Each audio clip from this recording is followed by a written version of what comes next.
master a craft. They never master a skill.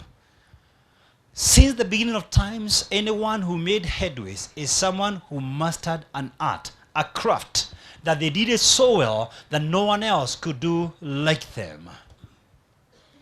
And as a result of focusing from one deal to the other, we shortcut it. We compromise often in standards and quality, trying to meet the deal fast enough. Looking into our days, Jesus warned, be guard against all types of greed, for a man's worth does not consist in the abundance of his possessions. Luke 12:15. Money that is easily gotten easily disappears. Proverbs 13:11. Anyone who makes millions at the expense of conscience is a failure. And maybe the reason we keep looking for deals is because we have a wrong definition of success. We have reduced success to one parameter, money. I like the definition of R. Nightingale. He says success is the progressive realization of a worthy ideal. When you realize that, then you realize success is not a destination, it's a journey. You enjoy the journey so much that when you reach the top, you don't realize. It's other people who talk about it. It's other people who say you're rich or wealthy or doing well. Because you're preoccupied with a certain mission. There's a craft. There's something you want to do so well. You want people to enjoy the service or the product. Misconception number 10. A lot of people believe success depends on the business type or the career path you pick. And if we believe it's about the career, we keep on shifting careers, or we keep on coercing our children into certain careers. We push them to pick certain career paths, or we keep changing from one business type to another. I have seen two people side by side, one succeeding, one failing, doing the same business. Two people who open restaurants, same street. Hardware, same street. Electronics, same street, side by side. It's not about the business location. It's not about the business type. One succeeds, one fails. And definitely as we walk through this journey today, I'll be showing you different people who succeeded in different fields of endeavor. So I want to suggest it is lack of direction. It is not about the business type you've chosen. It is because you spread yourself too thin. You try something for 6 months, it doesn't work, you try the next business. It doesn't work, after 1 year, you try the next business. You see, a focused brain, a focused mind lasts for a lifetime. I want us to shift some gears now. Are you ready? We shift gears. You know, some farmers in Indonesia have a unique way of killing monkeys. They pick a jug and they put some peanuts inside the jug. The jug is made in such a manner, it has a thin neck. Let me use this bottle for an example. The neck is thin. So they put the nuts down there. So the jug, the monkey can put the hands in, but then there's a problem. Once it takes hold of the nuts, the heart can't get out. The only secret for the freedom of this monkey is to release the nuts. The heart is thin enough for the monkey to escape. Unfortunately, the monkey can't release the nuts. The nuts are too tempting. So the farmer comes right there and kills the monkey. As the monkey is struggling because the jug is grounded so firmly. So the monkey is struggling and struggling and struggling. It wants to run away, but it can't release the peanuts. Because the peanuts pay the school fees. Because the peanuts pay the rent. Because the peanuts take you for a holiday. And the monkey dies there, holding on to the peanuts. And the monkey loses sight of the cashew nuts and the coconuts and infinite possibilities that life can give. There was an estate where some monkeys were sitting on a transformer and causing blackouts time and again. And the residents decided they must teach the monkeys a lesson. They decided to put a banana on top of the transformer and a live wire across. The very first monkey to go up there, it was given such a huge electric shock. It went dashing to the ground, never told the neighbors. The next monkey went up there, had a similar awful experience. One by one, they went through that ordeal. You know what? Finally, the farmers removed the live wire and left the banana, and none of the monkeys touched that banana. Do you realize oftentimes we never change when we see the light, we change when we feel the heat. Do you realize most of us have to feel the pain for us to change? It took a while for Jonah to get into his purpose.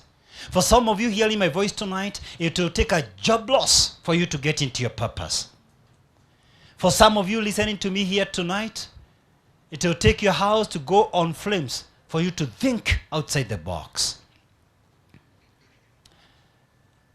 You see, there comes a time when the risk to remain in the bud is more painful than the risk to blossom.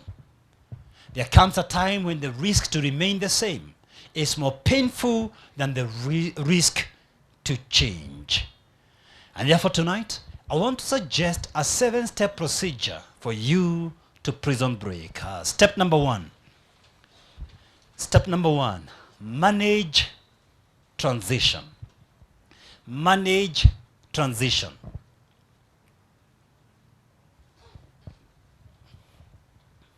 If you need to transit from an employment state into business, let me throw some 6 quick suggestions right here. The first one, stop whining. Realize no one will ever change your circumstance. You're responsible for your destiny. Number 2, decide your why.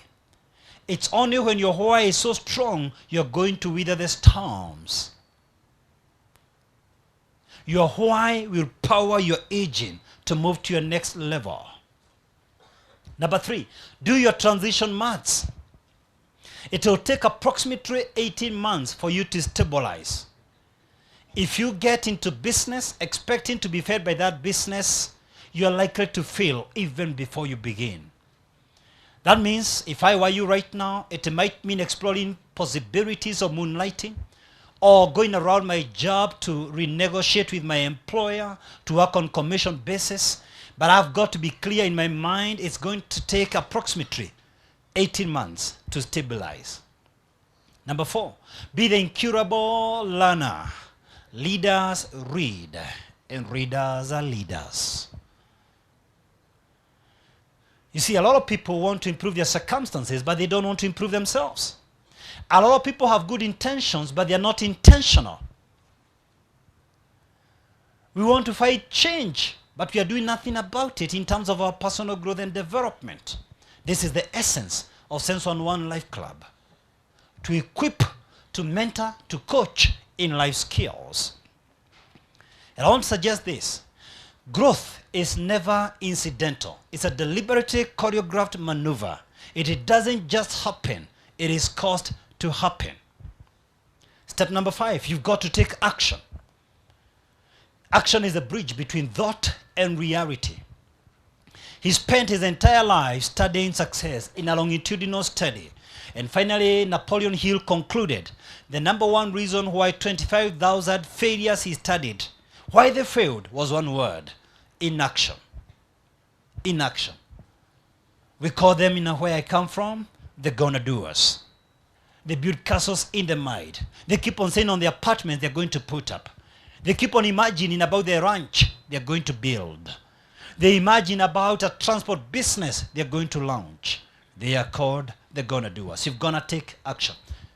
And number 6, you need a mentor or a life coach.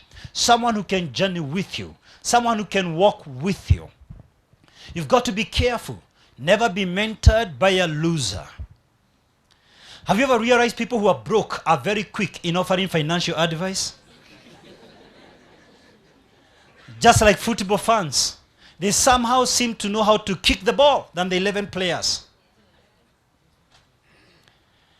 And you know, the challenge of asking people who have never tried anything to advise you, they always have a reason why it's going to fail. If it hasn't worked for them, why should they be selling failure to you? Do you know 2 medically trained doctors following the same procedures can arrive at 2 totally different conclusions? That's why you must always go for a second opinion. You should not allow any one single individual to determine what you can or cannot do. This is debilitating to your very being. Especially if you have rare gifts. You cannot be attended by general practitioners. You need a specialist to listen to what you want to implement. Because you could be having a very unique business idea that no one around you can understand you.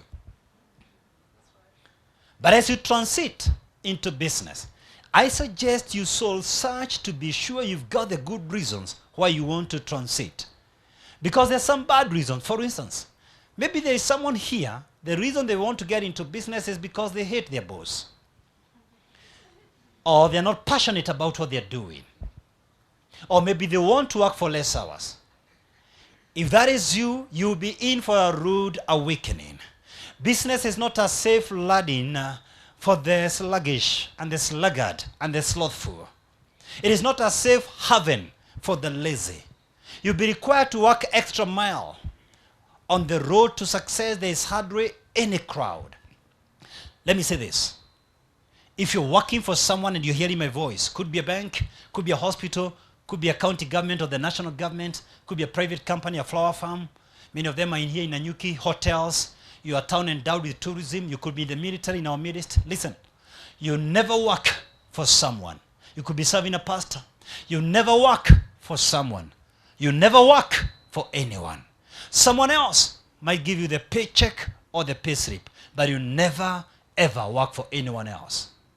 If you discipline yourself to do more than you're paid to do, you eventually earn more than you deserve. Right in this life under the sun, excellence, the spirit of excellence has a way of being recognized. You'll always stand out from the crowd. You never work for someone else. Your current employer might not reward you for what you deserve.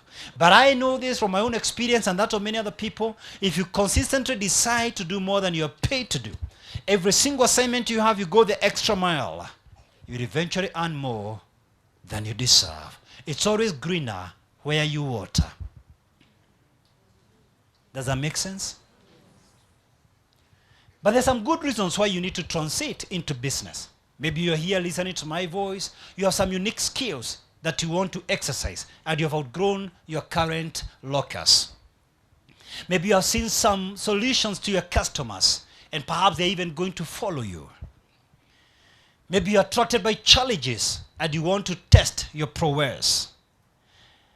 Perhaps you have some leadership qualities. Your ability to sell yourself, to market yourself. If you can't sell, you're not an entrepreneur. Maybe you have some abilities like the ability to manage yourself and to manage others. You can deliver high-end services and products. Then you have the right reasons to transit.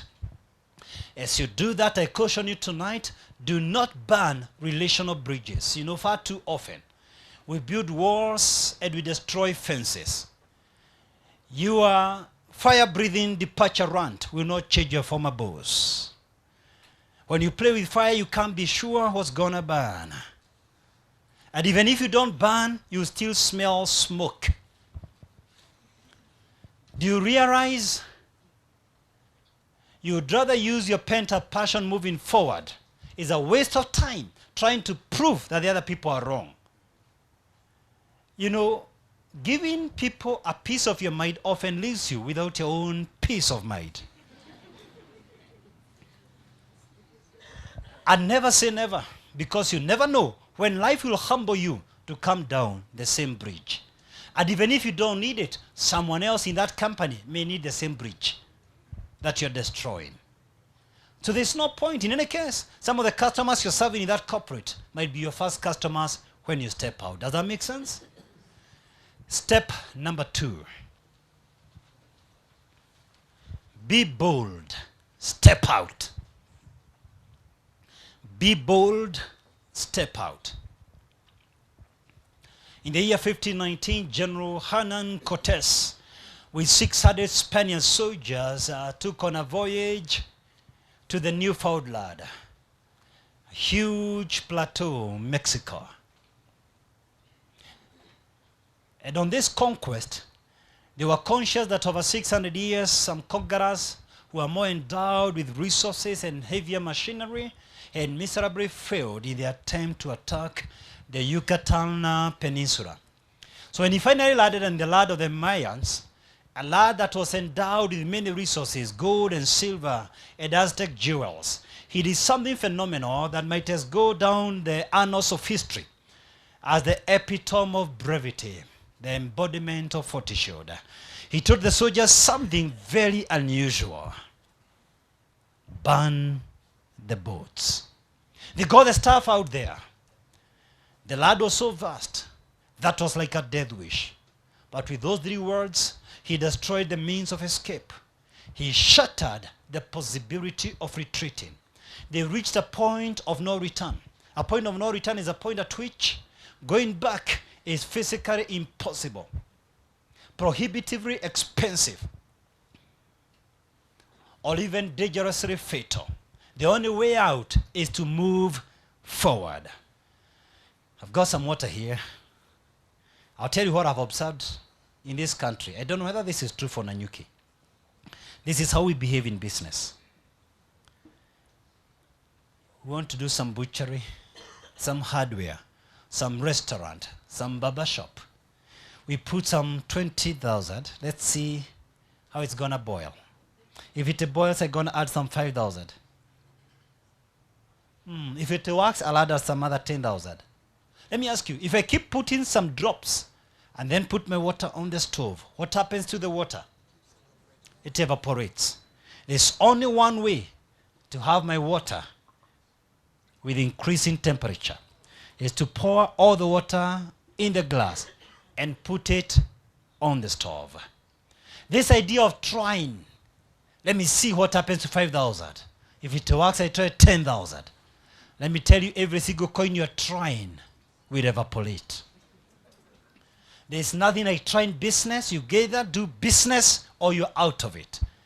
It is true for any venture, whether it's a ministry, whether it's an NGO you're starting, it doesn't matter. Unless you put your 2 feet, someone said a radical is someone with his 2 feet firmly rooted in the air. There's only one way out, to step out. You know, the fear of failure keeps most of us on the ground. What is on the other side of fear? Fear is the main obstacle and barrier between you and your success. I would rather have a child who is fearing the darkness rather than an adult tonight who is fearing the light. Because I often wonder, suppose you feed your faith, that will starve your fears to death. When your fear outgrows your faith, you will never succeed anything. Fear insults your own aspirations. How then do we overcome fear? First, I suggest there is nothing worth fearing. Everything just requires you to understand it. Rather than fearing the storms, study how to sail the ship. You know, my dear friend Tabitha and her husband Karanja decided to confront East Africa breweries. This was the largest company in East Africa for many years. Safaricom is a latecomer in this side of the world. Kasolaga, a farm ash company, came and failed. But they decided we can't have a monopoly in this industry unchallenged. Starting from their house backyard, they decided to dare the giant. They started an industry they never understood. The husband was in hardware. Tabitha herself was working in the Ministry of Tourism, Utalii House. Nothing is to be feared. Everything is to be understood. Nothing is impossible. That word impossible says, I'm possible. And the second way to overcome fear is to avoid the fearful like plague, because fear is a contagious emotion. In fact, when you come across a fearful person, don't walk away from them, run away from them. They will translate and transfer negative energy to you. Never expose yourself to the fearful. You see, when there is faith in the future, there is power in the present. Focus on where you're going, not on the present status. You've got to step out. I repeat, action is a bridge between thought and reality. Unless you step out, you're living in fantasy. Yes, I suggest you've got to have a course of action. Because again, a vision without action is chaos. But again, action without vision is also fantasy. You've got to take that step and make your move forward. Be bold, step out. Number 3, are you there with me? Decide exactly what you want to do. Decide exactly what you want to do in life.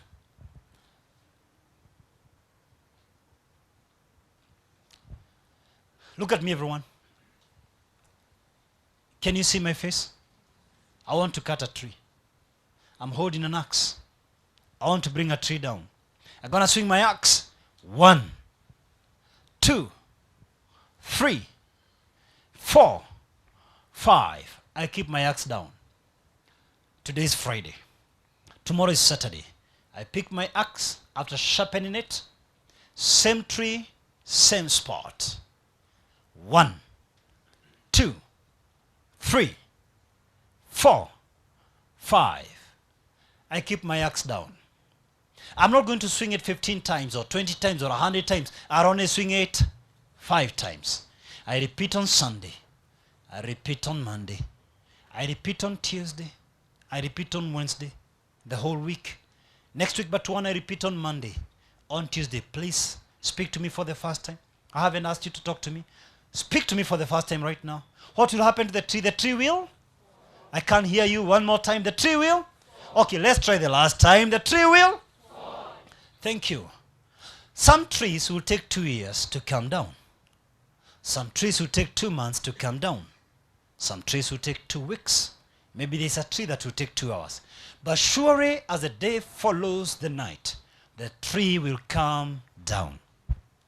The challenge in this country, people try one tree today, they get tired, they keep the axe down. They try another tree, they get tired, they keep the axe down. They try another tree tomorrow. At the end of the year, they have tried 10 trees, their hands are full of blisters, but no tree is coming down. They try a bit of hardware, they stop. A little bit of gas cooker, they stop. A little bit of petrol station, they stop. A little bit of selling clothes, they stop. At the end of the year, they have tried 10 trees, but no tree is coming down. And they keep saying business doesn't work. Let me look for a job. You don't need a job. Stick to the tree. I have 5 guys I've looked up to in my life in the order of their impact and influence in my life. Number 1, Zig Ziglar. Number 2, John Maxwell. Number 3, Rick Warren. Number 4, the late Miles Monroe. And number 5, Jim Rohn. They have no idea that I exist. But I've been their students. And one of them, who does exactly what I do, and I look up to him from a distance, one day said, he identified his 5. Every day he reads, every day he writes, every day he files thoughts. Every single day he does critical thinking. And then every day he asks himself 5 critical questions before speaking to an audience. Ladies and gentlemen, that was my eureka moment. And from that day henceforth, I purposed, I wrote down what he said, I shared with my mercy, and from that day, every single day I read, every day I write, every day I file thoughts, every day I ask myself critical questions, and I do reflective thinking. Do I do that on Sunday? Every Sunday. Do I do that on Christmas? Every Christmas. How? Because there's no longer work for me. You see? You know, there's something interesting about life. You can be passionate about something that you don't do, but you cannot excel on something you don't love. My 5 are clear. Every so often someone tells me, let's sell petrol. Let's sell books. I've had an idea. Let's start a microfinance. I say, I know my job. I know my tree. Every day I read. Every day I write. Every day I file thoughts. Every day I do critical thinking. I couldn't come before you. In fact, I had over 6 hours thinking yesterday. There's not a single statement I'm telling you tonight accidentally. I had 6 hours where I was just thinking through this message. And every single day, I'll do reflective thinking and ask myself critical questions. The question I was asking me when I was coming here, anyone who is employed, what are they looking up to? What about those people who are in business? What are they looking up to? What about someone struggling in business? What about someone who is succeeding in business and is in this meeting? How will I reach their spirits? I have to answer those questions. Every day I read, every day I write, every day I file thoughts, every day I ask myself critical questions, and every day I do reflective thinking. I ask you a question. What are your 5? What are your 5? But even more importantly, what is your tree? Have you identified your tree? One of the Forbes magazine I was reading, they wrote about the Fortune 500 billionaires in the US. They wrote many things, but 3 of them struck my attention. They found out, number 1, the average billionaire in the US made his money between 20 and 30 years of effort doing the same thing. 20 to 30 years, same tree, same tree, same tree, 20 to 30 years. Number 2, they found out that the average billionaire in the US made his money supplying basic human needs. There was no skyrocket idea. It was about water. It was about clothes. It was about human medicine. It was about shelter. There was no skyrocket idea taking people to Pluto. Number 3, they found out that the motivation of the average billionaire in the US was not to make the money. It was to meet their family needs. They were accidental billionaires. They never set out on a mission to make the money. They wanted to take their children to good schools. They wanted to give their families relative financial stability. Then I thought, would this hold true for Kenyan entrepreneurs? So I took on a journey. And I booked an appointment with some of the leading Kenyan entrepreneurs. And I documented the story in this book. There are many stories about these people. Let me pull out 3 of them. David Mwita is the owner of Moran Publishers, the former Macmillan.